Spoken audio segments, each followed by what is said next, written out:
Hi guys, the next carpal bone that I'm going to be presenting will be the scaphoid. Then I'll be presenting trapezium in the same video. Okay, so please keep an eye on this image here. This is the dorsal view of the right hand. Dorsal is remember this side, and this is a palmar view. Okay, dorsal and palmar view. Okay, so scaphoid, I will be reading this, but keep an eye on this area here. The scaphoid is highlighted, and this is the thumb of the therapist. Okay, trying to um, palpate the scaphoid, and while the rest is in a dorsal view and in a neutral positioning. Okay, so scaphoid it is a peanut-shaped scaphoid or navicular, as you can see in here, is most commonly fractured carpal. It is located on the radial side of the hand, distal to the styloid process of the radius. Although the scaphoid forms the floor of the tendinous anatomical snapbacks, it is still accessible from the dorsal, palmar, and radial side of the wrist. Okay, so I've established that, and I'm going to be reading this area here. So, having the therapist, having the client by the therapist in any positioning, as you can see in the view here, and the therapist is in front of the client, beginning on the wrist, radial surface, locate the radius styloid process. So slide your thumb distally off the process and falling between the superficial tendons and into the natural ditch where the scaphoid will be found. So maintain your position and passively adduct the wrist. As you do, feel for the scaphoid to bulge into your thumb. Now abduct the wrist and feel how the scaphoid disappears back into the wrist. So from here, you can explore the scaphoid's dorsal and palmar surfaces. On the palmar surfaces, along the flexor crest. Remember, I did a video of the crest, indicating where the crest is and all the bony landmarks and locations. Okay. Um, on the palmar surface along the flexor crest is the scaphoid tubercle. Okay, that will be the scaphoid tubercle. Okay, I am going to read this little area here because this is to confirm if you are in the scaphoid. Are you distal to the end of the styloid process of the radius? During adduction and abduction, do you feel the scaphoid protrude and then disappear?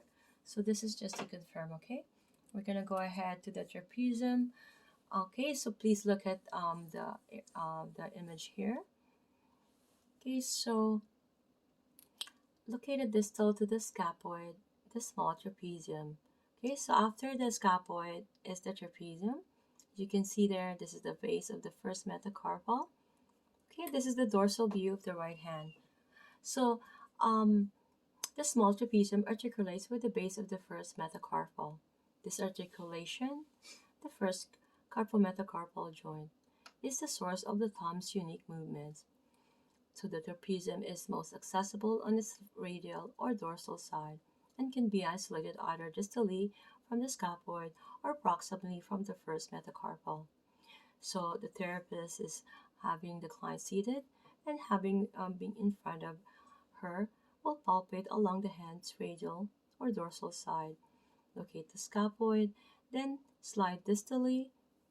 You might by accident pass the trapezium and right up onto the base of the first metacarpal.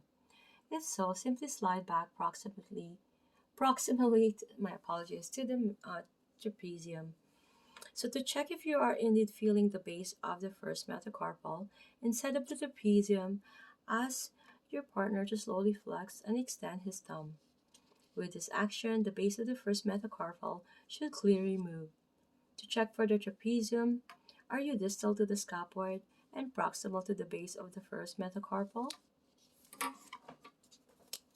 I'm gonna go to the page 124.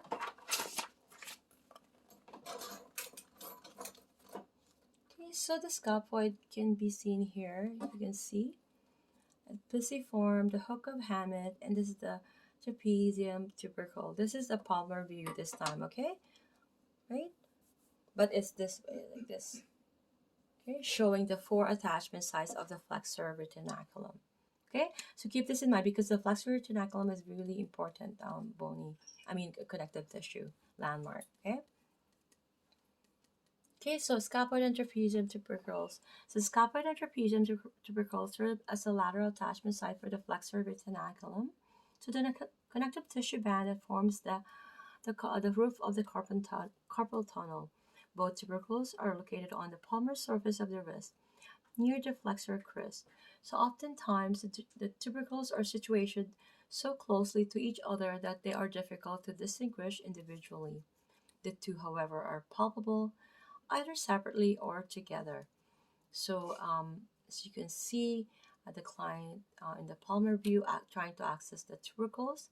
Okay, the scaphoid tubercle and then the presumed tubercle.